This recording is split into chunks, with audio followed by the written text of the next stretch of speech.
all of human civilization is all going to jump out of a skydiving plane together. All the mechanics and the people that built the plane said, hey, there's a 10 to 20% chance that that plane's going to crash. Would you get on it? The fact that you were able to develop the superhuman AI that could also be a virus, the fact that you got there on the technology tree, guess what? It's too late to stop now. I think the mature thing to do is to say, okay, you can't develop smarter AIs than the AIs we have today. My irrational mind is saying, I can't wait to see what the next feature releases. The next species is coming. Imagine you're just like the buffalo grazing, there's plenty of buffalo, you're adapted to your environment. But then human hunters come along and they just shoot all the buffalo, and the buffaloes just weren't equipped for humans to come along and kill them. We're kind of in that position. Yeah, my PDOM's about 50% by 2050.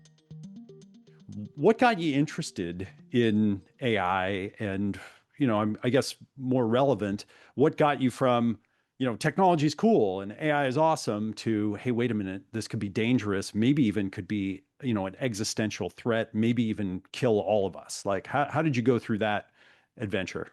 Well, like you, I've been looking at this topic for about 18 years because I just got really sucked into Eliezer Yudkowsky and the less wrong community, which was called Overcoming Bias at the time. I got sucked in because it was such good writing about rationality and futurism about AI and the singularity. And once I got hooked on that, interspersed throughout was Eliezer Yudkowsky's prediction that AI would be incredibly dangerous and go uncontrollable. So I didn't even come into the site asking what's the future of AI. It wasn't even on my mind. But Eliezer Yudkowsky had thought so many steps ahead that once I saw the truth of so much of his writing, I was like, oh yeah, and AI is extremely dangerous too. Okay, now I kind of swallowed the whole package. And what's interesting to me about these folks, because I've been, reading Yudkowsky for 20 years or so. I've met Eliezer a couple of times, and I just know a lot of people in that world. Is that the idea that AI could be not just dangerous, but could actually potentially harm us. But then, those multiple more steps, like it could lead to people dying, a lot of us dying, potentially all humans dying, potentially all of life dying, and that this could actually happen soon, like maybe in the next or starting in the next few years. This feels really extreme to a lot of people. Like it feels like, wait a minute, that just sounds way out there. This sounds like the Terminator science fiction alarmist. But if you've been reading this stuff for a while, or if you know some of the people involved, as you do, there have actually been people that have been thinking about this for decades, and they have gone down so many of the rabbit holes and researched this. And so I kind of set that as a context because I think isn't your P-Doom about 50%? Is that what you say? Yeah. Yeah, my PDOM's about 50% by 2050. But to your question of like, it sounds so extreme. I mean, I totally agree. We are very much predicting an extreme discontinuous event. It's hard to point at a particular trend and be like, how this trend feels, just continue how it feels. Like, well, we're looking at a discontinuity in how things are about to feel, which is also irreversible and scary. But you're right to point out that like you and I have very limited experience with living through a massive discontinuity. I mean, we've it's really hasn't happened unless maybe you were living in Japan and you got the nuke dropped on you. But like short of that, we've been fortunate to just enjoy not that many discontinuities. Yeah, yeah. But if you look back through history, asteroids come out of the sky and, Europeans show up with horses and armor and, diseases. And this kind of stuff happens. Wars. There's nothing in, there's no cosmic law that says that we get to be the ones that, everything just kind of keeps going well. And I feel like I don't know. One of the things I like about talking to you about this stuff, and we've been making friends lately, is that you're thinking about it on a lot of different levels, and you're also talking to lots and lots of different people. How many interviews have you done now on extinction risk? About 100. Okay, so everyone just kind of tune into that. He's interviewed 100 of the top experts in the world on this particular topic.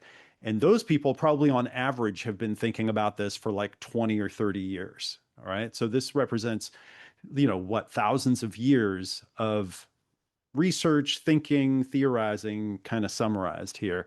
And what I'm hoping to do here is let's talk about it and let's kind of connect all the dots from how do we get from here to potentially something could go really, really wrong. And then more importantly, what do we need to do about it? Yeah, sounds good. Yeah, and in terms of how many people have been thinking about it, I mean, we are looking at massive social proof. So it's kind of funny because a lot of people have this reaction of like, well, this is weird.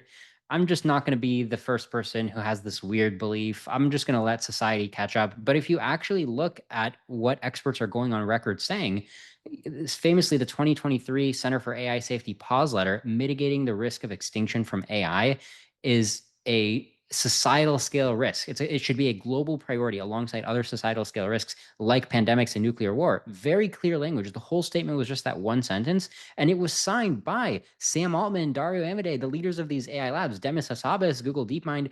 If you make a list of all of the top people that you would trust to have their finger on the pulse of where this stuff is going, most of these top leaders, not 100%, but most, or certainly a huge representative sample of these leaders are like, yep, there's a sizable extinction risk here. Yes, we agree. So if you're just looking at social proof, the funny thing is that the social proof is right there. It just doesn't get talked about enough. Hmm. Yeah, exactly. And I think in my own kind of readings of this, the kind of general survey is of the AI engineers, of the people that are actually building it, they average about a 10 to 20%, like thinking that this could, make us extinct. And the metaphor I like is, if you went to the airport and you're about to jump on a flight, and then all the mechanics and the people that built the plane said, hey, there's a 10 to 20% chance that that plane's going to crash. Would you get on it? And that's what they're all saying right now. And yet no one's really, waving their hand around and saying, hey guys, there's a real problem here. I mean, some people are waving their hand around and saying there's a problem, but it just is not in public awareness. Yeah, so you're right that all of human civilization is all going to jump out of a skydiving plane together. Skydiving notoriously is somewhat unsafe, except this is, if you look at like a 10% chance, that's still much higher than skydiving. So you're correct to say that it's alarming even to have a single digit or double digit risk of extinction. I would go farther though, and I'd be like, it's not just about the fact that there's like a few percent chance of this, and we should like keep an eye on it because that's already scary. It's more like I really think the chance is double digits. Like I think it's well over 10%. And a lot of people will agree with that too. I mean, you mentioned the survey saying 10 to 20%. Okay, yeah, that's the median, but there is still like a quarter of the people taking that survey who'll be like, yeah, it's more than 20%. And from my perspective, the people who are saying that it's less than 10% or less than 1%, they don't agree with each other on why it's low. So you're not getting a consistent picture of people saying, "Oh yeah, we're monitoring this risk, but don't worry because this particular factor is going to be low." No, you've got arguments across the spectrum. Some people are like, "Well, yes, it's dangerous, but I trust us to fight it." And some people are saying, "Yes, it could be dangerous, but it never will be because it'll discover love." So you've got arguments all over the place, and I don't see how it nets out to even a number as low as 1 or 2 or 3%. So it's not just about mitigating this small risk, it's actually like a big risk. Great. So some of the vocabulary, right? So extinction risk is called X risk, kind of in the community. Explain the term P doom and what doom debates means. PDoom stands for probability of doom. What is doom? It's basically everything that we've built as a species, as a civilization, just getting destroyed. So, an example of doom would be that 50 years from now, there's no living human, there's no descendant of a human. The universe is just being filled up by some weird AI, some organism, an AI that replicates itself like a virus, builds nanomachines, kind of takes over the universe. But all it does with the universe is just like spread like a cancer. It doesn't do anything cool or interesting with the universe. It doesn't maintain human values. It's destroyed every copy of every piece of human art. It's not human. It's not us. It's not humane. It's basically just cancer. So, like, whatever you think cancer is, imagine cancer that was able to spread throughout the universe and we're long dead. That's the kind of scenario that I find highly plausible. If you just run the clock forward on evolution and you add AIs into the picture, that is a highly plausible scenario unless we're very careful to steer it away. And I don't think we're steering it away. So, like, that's the kind of thing that I mean by doom. And then P doom is like, what do I think the probability of that happening is? And like I said, I think it's about 50%. Okay.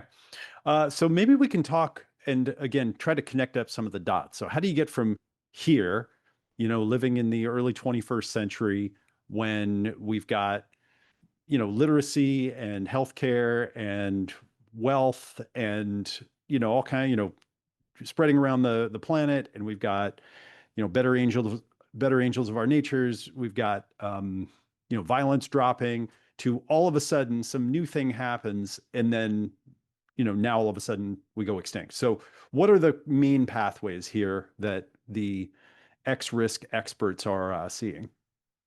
So basically, the next species is coming. Maybe a good way to have empathy for this is imagine you're a different species of ape, or imagine you're just like the buffalo grazing. There's plenty of buffalo. You're adapted to your environment. There's been generations of buffalo.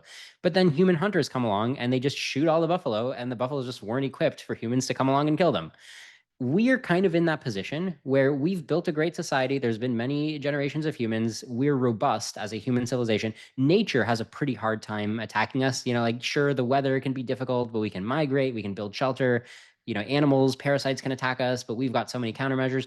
That's all great until the next smarter species comes. And suddenly we're not prepared for that. It's like the Europeans coming and attacking the Native Americans. It's like, oh, the Native Americans did not build up a preparation to be attacked by the Europeans, right? There's like a major difference in weapons technology, for instance, right? Major difference in how they organize their society, yeah, just many advantages. And there's like a time shift, right? Like you didn't expect it to happen on that scale of time. You didn't expect the attacker to have all of these advantages all at once.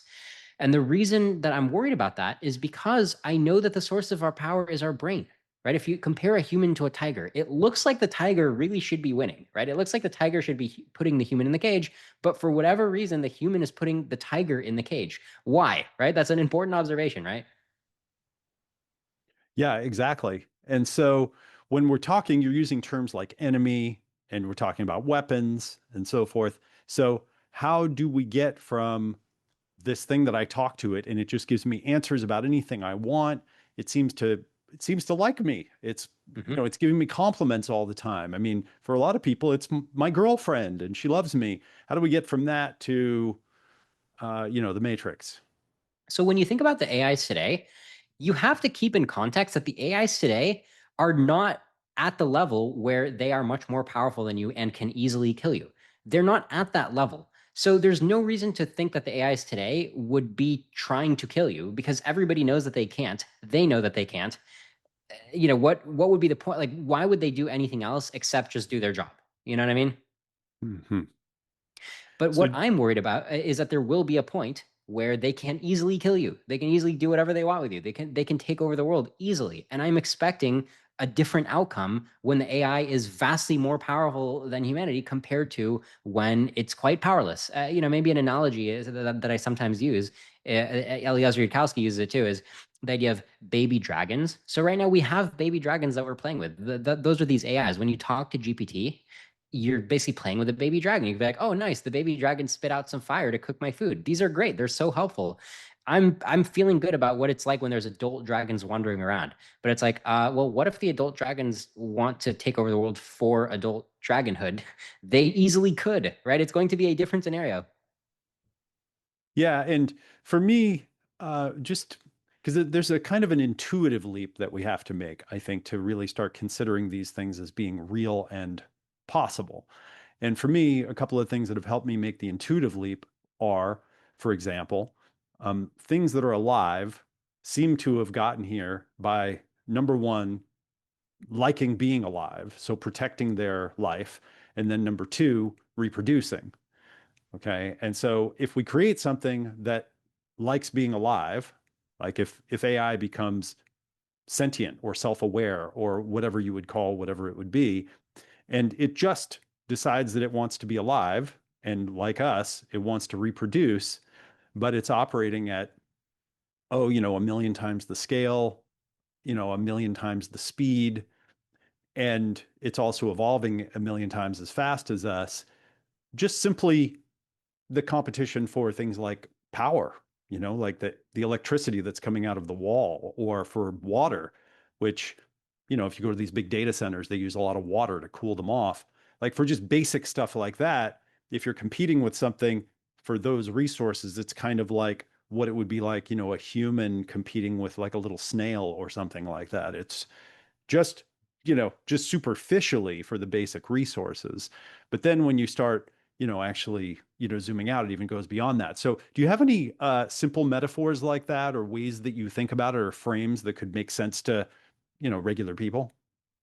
Yeah, and I think we can divide the claim into two halves because I claim we're just very likely to all get wiped out, to get doomed by AI that's coming soon. But you can break the claim up into two claims. You can say, can it? And then will it? Hmm. Now, today it can't. If you go to GPT and you say, I order you to go kill humanity or kill my worst enemy or whatever, then even forget about the fact that it often refuses. Let's say, imagine you jailbreak it and you convince it to do it. It's still going to be like, let me send him a mean text. Like it's going to struggle. It doesn't really have the ability. So that's the first half of the question is can it and will it? I claim the first half of my claim is I claim pretty soon it will be able to. As you pointed out, it can go much faster than us.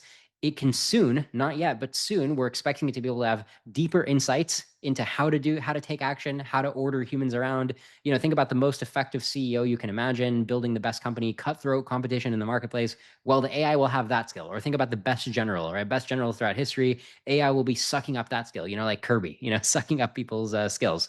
So on the can it question, I'm pretty convinced that the answer is pretty soon, yes. Maybe in 1 year, maybe in 5 years, maybe if we're lucky, 20 years, if we're very lucky. But if you just, yeah, can it feels like a pretty solid argument to me. And then on the will it side, like why will it choose to do all that stuff?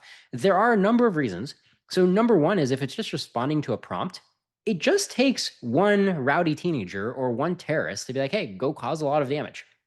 Right. So the can it question is actually not, the will it question is actually not that hard because then you have to posit, well, but for some reason it'll reject bad prompts. Like even the open source copies, like they'll all know to reject bad prompts. It's like, wait a minute, this is starting to get a little complex to tell me why will won't happen. Okay. So and the other reason is even if it kind of starts out with like only good AIs only doing good things, you mentioned competition. So yeah, I mean, anytime somebody hacks their copy of the AI or jailbreaks it or invents a new version of the AI that has less scruples, less gentleness to it, more hardcoreness to it, well, that AI is going to be the one that's seizing resources, that's making copies of itself, that's not held back, right? There's a lot of low-hanging fruit of resources you can seize when that's all you're trying to do is take over.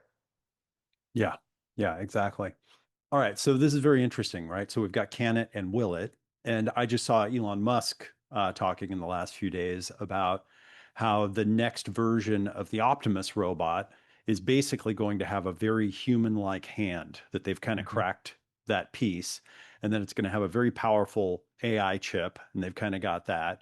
And that it's going to be able to be much closer to an actual human. And he's talking about how I don't know, the hand has like 25 degrees of freedom and it's got all these tendons, and that's what they're, kind of building into this thing. And that's, if he's talking about that being released soon, that that's what they've got over there at, at Tesla that, is in the lab. And if you watch any of these videos, we're starting to see that the robots that are being made now they're superior to humans in terms of their agility in lots of ways, and they're fast and so forth. So the can it question, it doesn't seem like that one's very far off. I mean, and especially now when you've got all these military uses of AI that they're starting to create right now. Then the will it piece, there's couple of different threads here, right? So on the one hand, when I talk to people about this, a lot of people have this kind of intuitive like, but why would they want to hurt us? Why? What do they Right. want from us? What would, you know, like as if it would require a malicious intent in order for us to be harmed. And I think that, when I listen to a lot of the AI safety experts talking about it, what they're commonly saying is that it's not that they're going to be interested in harming us. That would be really bad if that happens, but that's actually probably not the most likely scenario.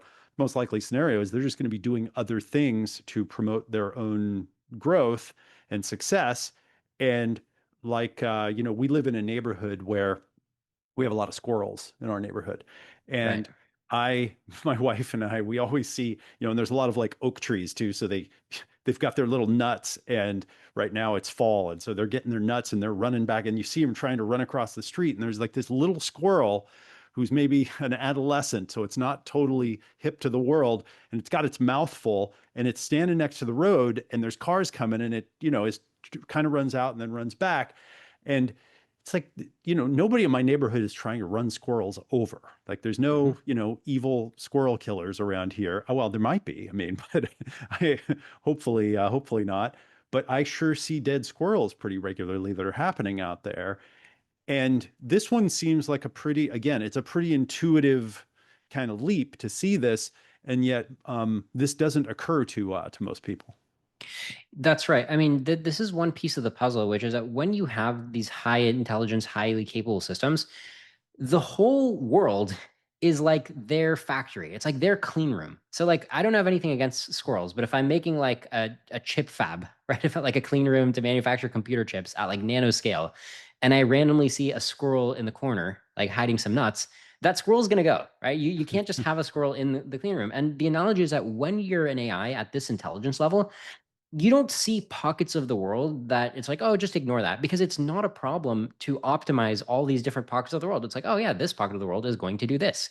Every pocket of the world, every little clump of atoms is kind of like a spare room in your house. Most people don't completely waste a spare room. They kind of have a plan for every spare room. Well, from the AI's perspective, everything is a room. Like everything is optimizable, and it's not a big deal to optimize because you can split off a copy of yourself to handle optimizing every region. You're not going to be like, oh, it's too much work to optimize this. No, you really are just going to be like, this is all part of my plan. This is all my clean room. The whole world is my project. Like that's how you're going to see it.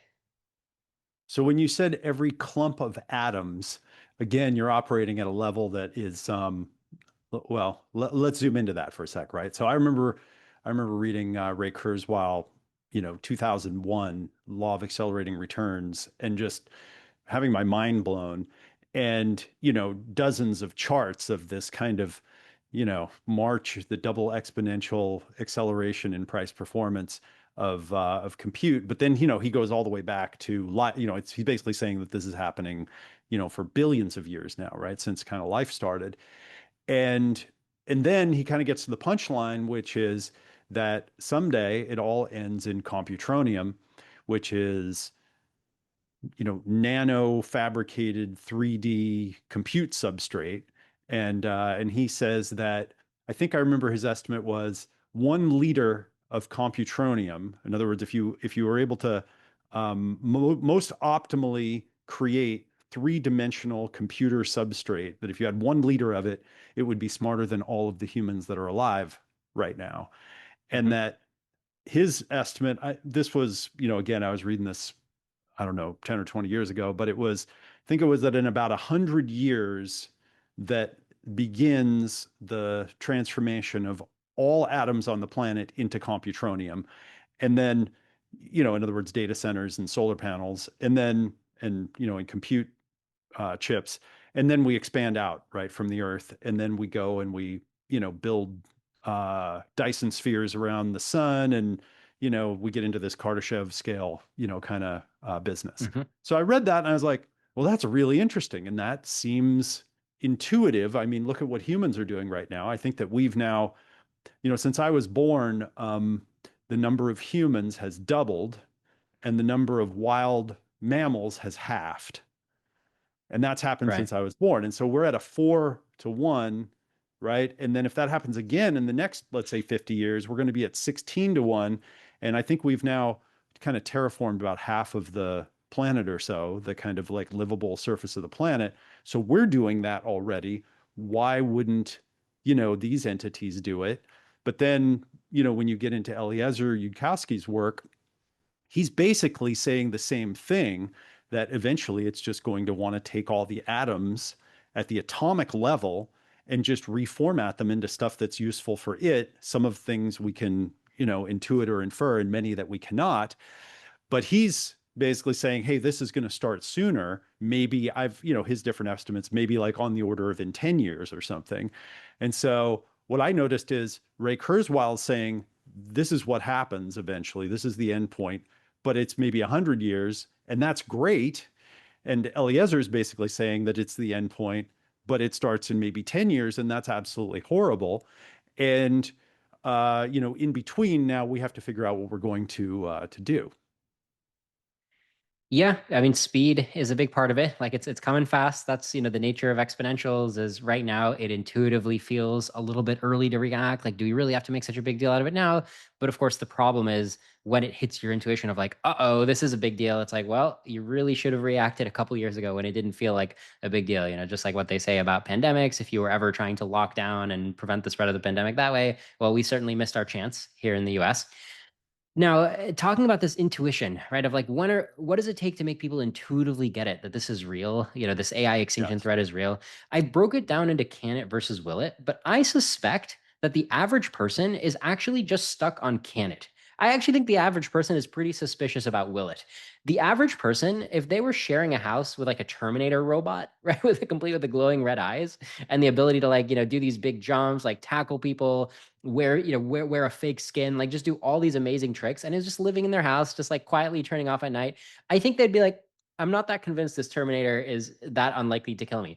I think where people are just not convinced yet is like, well, can it really, the dragons are babies right now. Are they really going to grow up in like 5 years?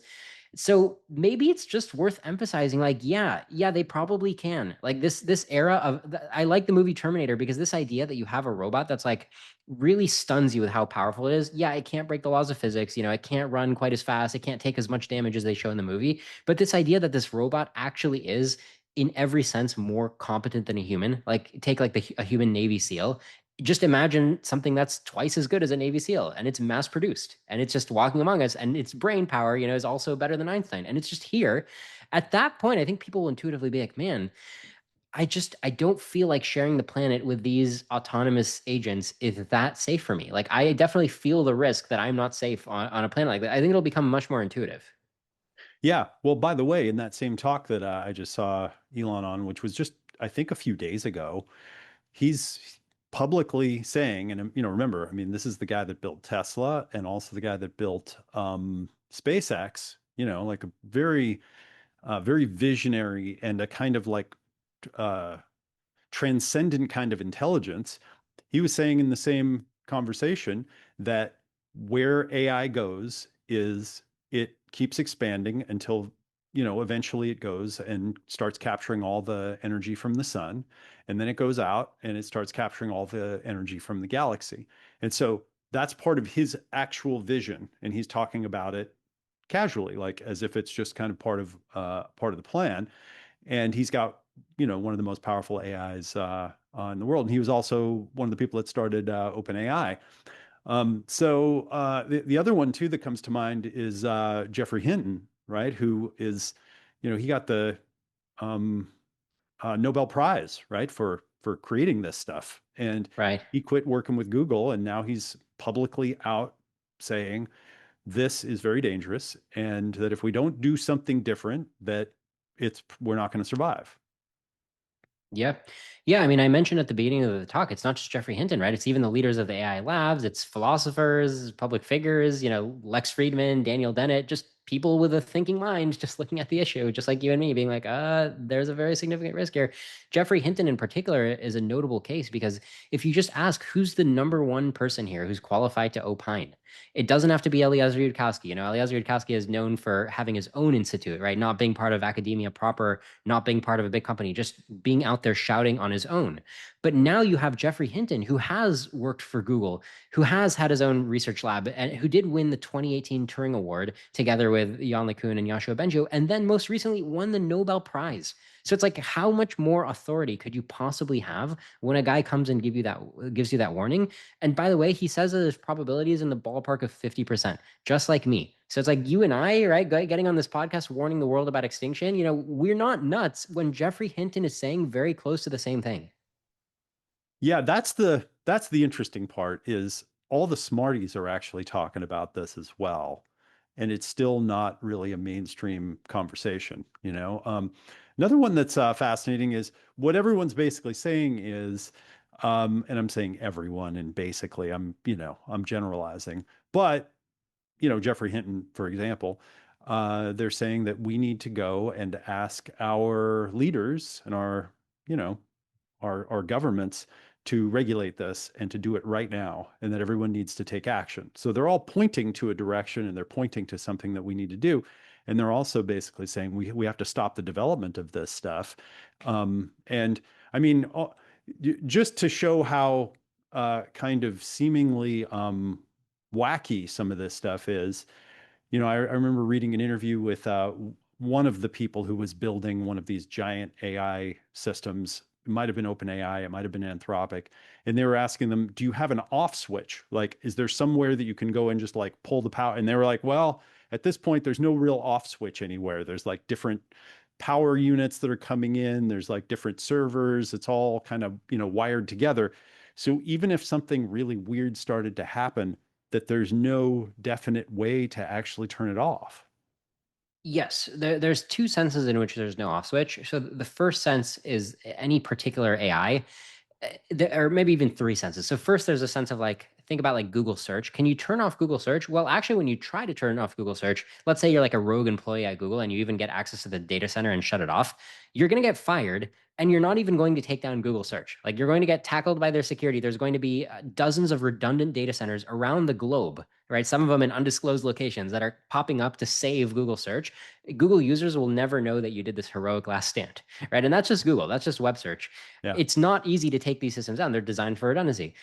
So that's number one. So even if an OpenAI employee gets enlightenment, okay. Number two Well, is, or yeah, even, go ahead. I don't mean to interrupt you, but like, even Yeah, if one sorry. of the founders of Sorry about Google that. or the CEO of Google said, I want to turn off Google search. I mean, is there any chance that the CEO of Google would be able to turn off Google search? Probably not. Right. The board would just replace them as CEO. They're like, oh, you're not competent to be the CEO. So in some sense, the Google product is now above the Google CEO in the hierarchy. Yes. Yeah, which is not unusual, right? I mean, McDonald's CEO, if they wanted to stop making burgers, like, okay, he's gone crazy, right? So I'm not saying anything novel yet, but then there's more levels to this. The next thing is that the AI can spread. These aren't just, this isn't Microsoft Word. This isn't just like running on one screen, serving your key presses here. It's like a virus. And funny enough, computer viruses are not new, right? We've had computer viruses for decades. The Morris worm, the first worm, which is a virus that spreads over the internet, takes over computers over the internet. The Morris worm accidentally spread more than its creator, Robert Morris, wanted. And it took over, I think, 1/6 of every computer connected to the internet back in the 80s. And then Morris got like suspended or something from MIT or Harvard, I think he was at. Oops. So these are old viruses. There's viruses today that were invented like in 2004 that are still circulating around, invading like Microsoft Outlook, like older versions of email programs, and they're still causing an estimated $1 billion a year of damage. These are low tech, these are unintelligent viruses. So now imagine when you have this AI, which is smarter than a human, that's my premise. It's going to get smarter than a human, and it's going to know, oh, okay, here's a way to stash myself all across the globe. That's a major reason there's no off button. It's because you're actively fighting this actor who's smarter than you, who is spreading itself. It can digitally clone itself. There are so many hideaways for this virus across the globe. Hmm. And then there's the third reason, which is okay. I managed to wipe out this virus. I outsmarted it across all the community in the globe. Now we're safe, right?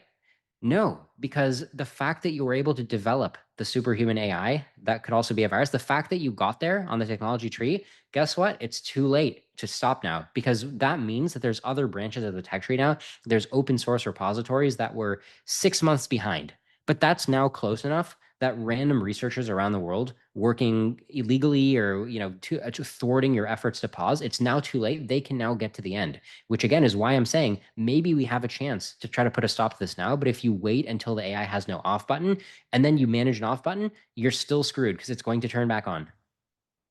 A couple of more examples here. So I remember when Gary Kasparov lost to Deep Blue in 1997, right? There was a move that the computer made. It sacrificed a piece, as I recall. And he was sitting there watching it. And I remember in the interview, he said, like a chill went through him because he said, that's not a human move. And so Yeah. that was it. That's very interesting. And then someone who was observing it and commented on it, I remember reading years ago that they said it was like watching chess being played from a higher dimension. It was literally like some other intelligence from another dimension reached down into this one and did a chess move that humans wouldn't do. And then I remember in Lee Sedol when he lost to AlphaGo, he said something very similar. There was a move um, that the AI made, and he had to take a break and like go talk to his homies. He was like, "What is this?" But he knew something had happened there. And so this idea of intelligence. I've been interested in intelligence for a long time, and I've been asking myself, like, what is intelligence, and how can we define intelligence? And to me, my basic definition is it's modeling that intelligence at its, if I had to sum it up, and I mean, I like having lots of definitions of things, right? But it's the ability to model something or a system or a dynamic or an ecosystem or whatever it is that you're trying to create. And because I'm also interested in the developmental paradigm, this idea of higher dimensional intelligence. So one of the things I've been saying since before generative AI came out is that the test of intelligence is its ability to recognize higher intelligence. That most people don't walk around and say, there's a person that's more intelligent than me. And in fact, they don't seek out people that are more intelligent than them and say, can you help me to see things the way that you see them? Because the more intelligent person is, especially if they're really advanced, is like literally on a higher, a dimension. I remember reading Stephen Hawking, when they were asking him, isn't it hard to not be able to move basically? And he was like, yeah, except that in my mind, I get to go navigate 12 dimensions. And so the the I guess the idea here that I'm talking about is that we're not just making something that's more intelligent in conventional human terms. We're making something that's a higher dimensional intelligence that we don't understand. And so it's not like if this kind of turns into an enemy or something, it's not like if the enemy shows up, you can just like lock your door or take out your gun or something like that, because there are so many different channels and it's going so fast. And it's kind of, I don't know, one of the metaphors I use is, a fish swimming around in a stream. If a net comes out from a higher dimension and scoops you up, you just weren't ready for that one. And, Mhm. when we're dealing with something like this, we're dealing with something that we like, frankly, cannot understand. What are your thoughts? Yeah, so a couple of things. Going back to the definition of intelligence, you threw out some things that to you seem like good indicators for intelligence, right? Like recognizing a higher intelligence and modeling. I think those are on the right track. Yeah, I might not approach it the same way, but I think there's a way to kind of sidestep the semantics question. I Yeah. will let you have your definition of intelligence, Evan, because I want to just ask a different question where I don't even have to say the word intelligence. The question I want to ask that I think is the important question is what's going to steer the future? Right? So if we look at the future like 100 or 1,000 years from now and we say, oh, the future looks like this, the universe looks like this, huh? How can we explain that the universe got steered into this state? And the answer to that is going to be a steering system, a system with high capability to get the future how it imagines the future, or to set down criteria for the future. Like, oh, I want a future with lots of copies of myself. Right. So I've kind of managed to explain this without saying the word intelligence. I'm just trying to find the physical thing in the world that is going to steer the future, whose hands are on the steering wheel, basically. Now, if you look at like a war between humans, which nation's hands are on the steering wheel of the war? Maybe it's the nation that has more technology and more bigger brained humans that are able to develop that technology instead of the nation with the most muscles. Or like if you go to the zoo and you say, okay, who gets to control the location of the different animals in that zoo? Well, it's the animal that's kind of scrawny, but it has big brains, right? In the case of the zoo. I'm convinced that the human species, it's the thing in our heads that is giving humanity control over the future. Like there's a reason why there's human cities everywhere instead of squirrel cities, right? Or lion cities. There's a reason why we have so much control over shaping the terrain of Earth to be very human friendly, right? Much more than tiger friendly. And I claim that we're about to build artificial intelligence that whatever secret sauce gives it the steering power, right? Gives humans the steering, whatever the secret sauce is, I think it's going to have more of the secret sauce, whatever Mhm. you want to call it. Well said. Yeah, and some people say, well, who would be crazy enough to do this? Well, go check out the Terminal of Truths, Yeah. in Goatse, and it's like, okay, so someone made, and I don't know if this is Mechanical Turk or if there's, the Wizard of Oz standing behind the curtain. I don't think anybody really, at this point that I've talked to, really knows, but it appears that this guy, self-styled artist, made an LLM, made an agent, put it up, it started tweeting, and at some point it started talking about how it wanted to raise money. And what's his name? Mark Andreessen saw the tweets and said, I will send you some Bitcoin right now. Sent it, I think, $50,000 worth of Bitcoin. It took the money and then it went and figured out how to launch a meme coin. It launched a meme coin. The meme coin spiked. It became a multimillionaire. Then the meme coin kept spiking. I think got to $1 billion valuation. Then it was continued tweeting, and it said someone should launch other meme coins. Someone launched Fart Coin based on Goatse's recommendation. another AI, then they put a bunch of it into, um, Terminal of Truth's account, and then all of a sudden this thing's worth tens of millions of dollars. And then when I last read the one that the man that created it, he was spending months and months researching how to make it into a legal independent entity that could literally live forever. And so, somebody's it doesn't have to figure out how to do this itself, because humans are crazy, and I mean that in the positive and the negative sense. And so, what are your thoughts on these kinds of risks? Yeah, I think the truth terminal example answers the question like, will humans ever really give money to an AI or do business with an AI or get influenced by the AI? I can't imagine that humans are so dumb that an AI is just going to tweet things and then they're going to do what it asks. And now you have this example of like, well, everybody just had a good time doing what this AI asked, like giving it a lot of money. And it's like, For me, this isn't a load-bearing crux of the issue because even if you told me, yes, all the humans realized that it was an AI and they didn't listen to it at all, even if you told me that, I'd be like, okay, well, that's fine because when the AI is smart, you know what it's going to do? Make some money on the stock market, right? Predicting which companies are going to go up, even manipulating the stock market by, using chatbots and talking to the CEO and getting the CEO in a scandal, whatever. It's going to manipulate stocks, it's going to trade stocks, it's going to trade crypto. It's going to make money and then it's going to pay humans. It's going to pretend it's a human. It's going to pay humans. So there are obvious pathways to take power just by virtue of being super intelligent. Even if humans weren't such easy targets, right? So the example of truth terminal is like, man, humans are easy targets. They're so dumb, they'll do anything. I agree. I'm just saying we're so outmatched that even if we weren't easy targets, we're still screwed. Yeah, yeah. Could you talk a little bit about, most people don't follow some of the safety testing that's happening and some of the papers and things that are coming out where, in the kind of sandboxes and in the some of the safety testing, the AIs are doing things like lying and bribing and, breaking out in really interesting and kind of creative ways. What have been some of the things you've seen that have been most compelling? Yeah, I mean, there have been some safety test experiments. I mean, in general, there's this idea that AIs are currently capable of reasoning about the situation they're in and how they would do it. Like O.J. Simpson's book, like If I Did It.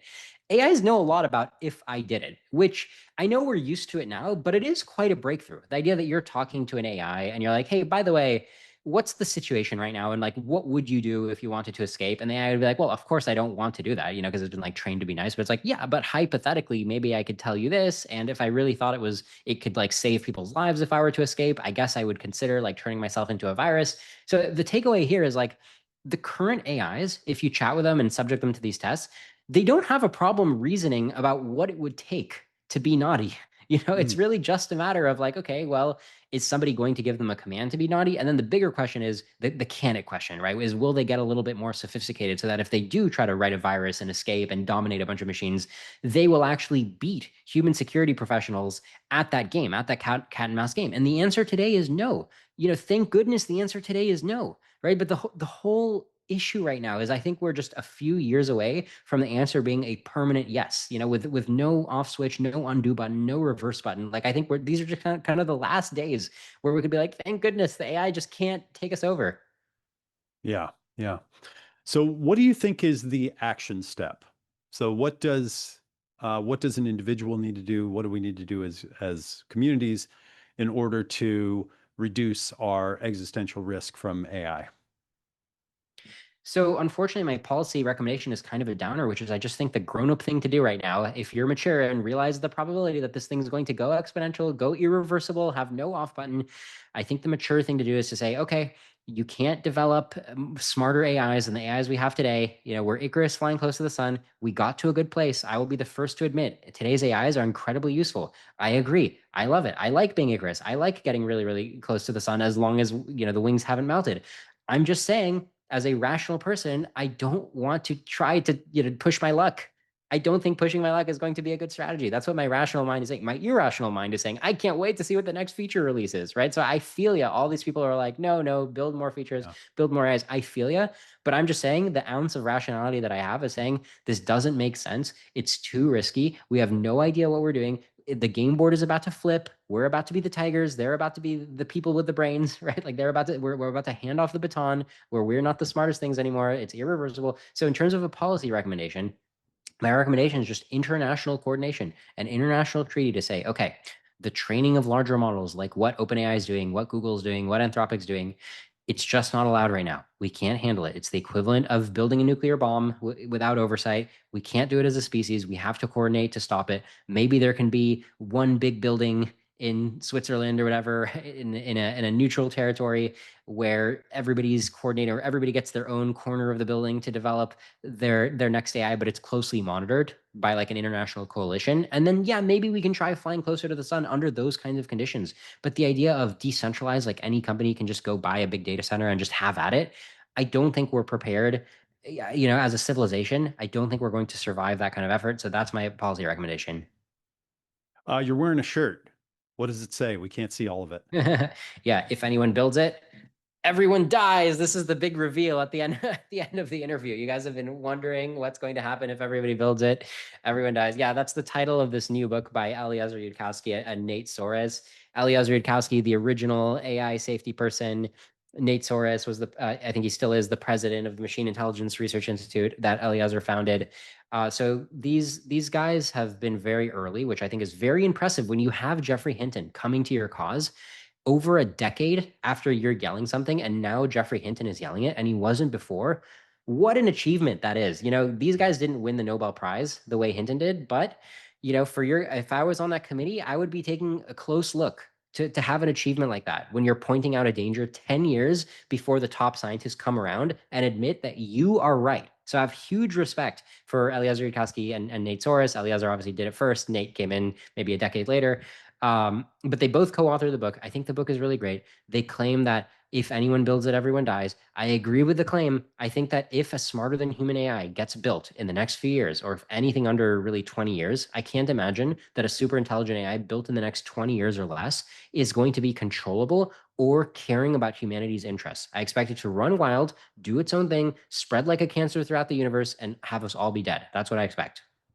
Liron, thank you. I appreciate it. Everyone, go check out Doom Debates. Watch some of these debates. He's interviewed and featured a whole bunch of fascinating people.